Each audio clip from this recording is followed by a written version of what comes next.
Hi, good morning. நான் உங்கள் Sofia teacher. 10th English நம்ம பப்ளிக் இன்ட்ரடியூஸ் அதாவது அனௌன்ஸ் பண்ணியாச்சு. இந்த சமயத்தில் நம்ம ரொம்ப ஹரிபரியாக படிச்சிட்ருப்போம். ஏன்னா இத்தனை மாதம் படிக்காத விஷயங்களை கூட நம்ம எப்படியாவது படித்து பாஸ் பண்ணணும் அப்படின்னு நினச்சிட்ருப்போம். ஸ்டூடெண்ட்ஸை நம்ம மெல்ல கற்போர் அப்படின்ட்டு ஒரு கேட்டகரி பிரிக்கிறோம். அதாவது மெதுவாக அவங்க படிப்பாங்க, அவங்களுக்கு ரொம்ப பேர்டன் போட முடியாது.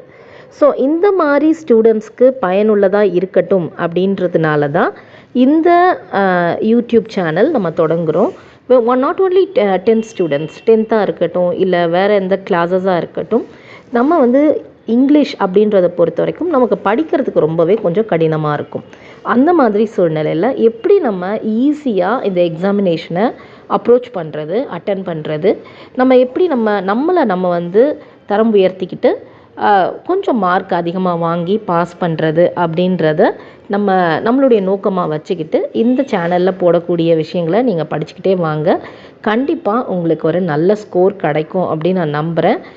அது மட்டும் இல்லாமல் ஒவ்வொரு நாளைக்கு நான் கொடுக்கக்கூடிய சின்ன சின்ன டிப்ஸை அப்படியே நீங்கள் ஃபாலோ பண்ணிட்டு வந்தீங்கன்னா கூட நீங்கள் எக்ஸாமில் நல்ல ஸ்கோர் எடுக்கிறதுக்கு பயனுள்ளதாக இருக்கும். நம்ம பார்வை உள்ள மாணவர்கள் நம்ம புத்தகங்களை பார்த்து படிச்சிடலாம். ஆனால் அதையும் தாண்டி எங்களை மாதிரி பார்வை இல்லாத மாணவர்கள், பார்வை குறையுடைய மாணவர்களுக்கு இந்த யூடியூப் சேனல் ரொம்பவே பயனுள்ளதாக இருக்கும் அப்படின்னு நான் ரொம்பவே நம்புகிறேன். ஸோ இந்த சூழ்நிலையில் மெல்ல கற்போரை அதிகமாக கான்சன்ட்ரேட் பண்ணி நம்ம இந்த வீடியோஸ் போடுறோம். ஸோ நிறைய நீங்கள் லைக் பண்ணுங்கள், ஷேர் நிறைய பண்ணுங்கள், பார்த்து அன்னன்னைக்கு கொடுக்கக்கூடிய அன்னன்னைக்கு சொல்லக்கூடிய டிப்ஸை மனசில் வச்சுக்கிட்டு வருகின்ற இந்த 3 மாதத்தை கொஞ்சம் கடினமாக உழைச்சி நீங்கள் எக்ஸாம் அட்டன் பண்ணுங்கள். கண்டிப்பாக உங்களை வெற்றி சூழ்ந்துக்கும் அப்படின்னு வாழ்த்தி, முதல் விஷயமாக நம்ம first lesson 10th first lesson his first flight. இந்த லெசனை உங்களுக்கு நடத்தியிருப்பாங்க, மேபி ஜூனில் நடத்தியிருப்பாங்க. இதனுடைய ஷார்ட் ஆன்சர்ஸ் ரொம்ப சின்னதாக நம்ம பார்க்க போகிறோம். ஓகே, வீடியோக்குள்ளே போகலான்னு நினைக்கிறேன். சப்ஸ்கிரைப் பண்ணி வச்சுக்கோங்க, அப்போ தான் தொடர்ந்து நான் போடக்கூடிய இந்த வீடியோக்கள் நம்ம வின்னர் சேனலில் உங்களுக்கு வரும். நீங்கள் எல்லாருமே பார்க்கக்கூடிய எல்லாருமே வின்னர்ஸாக நீங்கள் வலம் வரணும் அப்படின்னு நான் இறைவனையும் இயற்கையும் பிரார்த்திச்சுக்கிறேன். Number 1, why did the seagull failed to fly? அந்த சீகிள் ஏன் தோற்று போச்சு பறக்கிறதுக்கு அப்படின்னு கேட்குறாங்க. Answer, the seagull failed to fly. கொஸ்டின்லேருந்தே நம்ம அதை எடுத்துடுறோம். The seagull failed to fly because he did not have confidence. அதுக்கு கான்ஃபிடென்ட் இல்லை பறப்போம் அப்படின்ட்டு. On his wings and he had fear to fly. அதுக்கு தன்னுடைய இறகுகள் மேலே நம்பிக்கை இல்லை, அதோட கூட அதுக்கு பயமும் இருந்துச்சு பறக்கிறதுக்கு அப்படின்னு சொல்கிறாங்க. Second question, what did the parents do when the young seagull failed to fly? அந்த அப்பா அம்மா, அந்த குட்டி பறவையினுடைய அப்பா அம்மா என்ன பண்ணாங்க, அதை பறக்கிறதுக்கு தூக்கும் போது என்ன பண்ணாங்கன்னு கேட்குறாங்க. Answer, his parents tried to make him fly. அந்த குட்டி பறவையை பறக்க வைக்கிறதுக்கு ரொம்பவே அந்த பேரண்ட்ஸ் முயற்சி பண்ணாங்க. பை ஸ்கோல்டிங் ஹிம், திட்டினாங்க. And threatening him to starve, பசியாக இருக்கட்டும் அப்போவாது பறப்பான் அப்படின்னு நினச்சாங்க. ஆன் ஹிஸ் லெட்ஜ், ஒரு ஓரத்தில் அது நின்றுட்டுருக்கும் போது இப்படியெல்லாம் அவங்க பண்ணாங்க. மூணாவது question, what was the first catch of the young seagull's older brother? இந்த குட்டி பறவையினுடைய அண்ணா பறவை என்ன முதல்ல பிடிச்சிச்சின்னு கேட்குறாங்க.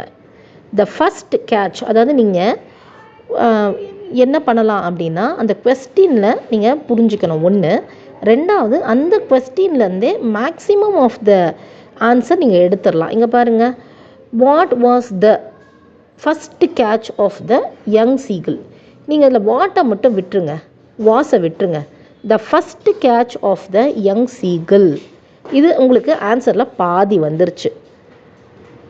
என் ஓல்டர் பிரதர், அது வரைக்குமே பாதி வந்துருச்சு.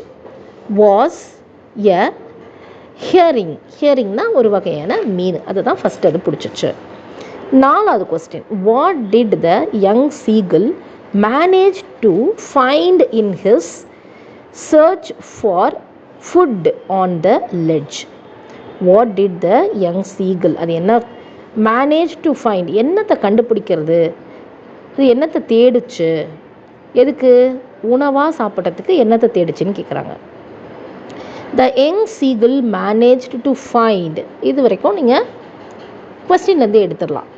Dried pieces of eggshells in his search for food on the ledge.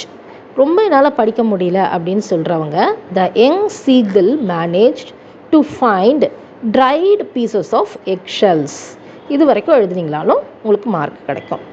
5வது question, what did the young bird do to seek the attention of his parents? அவங்க பேரண்ட்ஸோட கவனத்தை திருப்புறதுக்கு இந்த குட்டி பறவை என்ன பண்ணுச்சு? Answer, he stood on one leg with the other leg hidden under his wings. ஒரு காலில் நின்றுட்டு ஒரு காலை விங்ஸுக்கு அடியில் வச்சுக்கிச்சு. He closed one eye, ஒரு கண்ணை மூடிக்கிச்சு. Then the other and pretended to be falling asleep. This was done by the bird to seek the attention of his parents. தண்ணியில் விழுந்துற போகிற மாதிரி, வெளியில் விழுந்துற போகிற மாதிரி அது நாடகம் ஆடுது. 6th question, what made the young seagull go mad? Answer, his mother was standing on a little high hump on the plateau. She was tearing a piece of fish that lay at her feet. She scraped each side of her beak on the rock. The sight of the food maddened him. The sight of the food maddened him. இதுதான் answer. 7th question, why did the young bird utter a joyful scream? அடிக்கடி வரும். The young bird saw his mother picking up a piece of fish and flying across to him. Seeing this, the bird uttered a joyful scream. அவங்க அம்மா மீன் துண்டு எடுத்துகிட்டு வரதை பார்த்து அது ஒரு கற்றுச்சு. 8th one, did the mother bird offer any food to the young seagull? இது அடிக்கடி வர question. Answer, no, the mother bird did not offer any food. அது எந்த ஃபுட்டையும் தரல to the young seagull. 9th question, how did the bird feel when it started flying for the first time? முதல்ல அது பறக்கும் போது எப்படி நினச்சிச்சு? Answer, he felt his wings spread outwards. இறகுகள்லாம் வெளிப்புறமாக ஒரு பறந்திருக்கிறதா அது நினைக்குது. The wind rushed against his breast, feathers, stomach and wings. He could feel the tips of his wings cutting through the air. 10th question, what did the young bird's family do when he started flying? என்ன பண்ணாங்க பறக்கும்போது? They were flying around him, praising, soaring and diving together with him.